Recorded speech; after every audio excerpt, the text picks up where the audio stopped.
Install Android 13 on Redmi 9 Power and 9T via AOSP ROM. Please check the description for important notes and all the download links. First download ROM and GApps packages, then transfer the downloaded files to the phone storage. Link is in the description below. Step 2.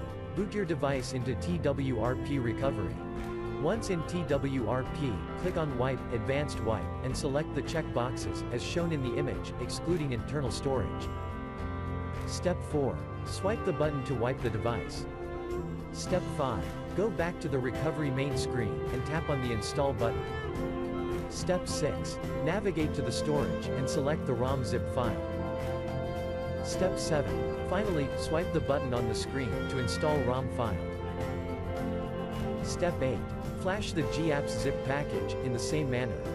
Step 9. After GApps flashing completes, select Wipe Cache and Dalvik from bottom left side of screen, and swipe to wipe. Step 10. When the flashing process is complete, hit Reboot System. That's it, you have successfully installed the ROM on your device.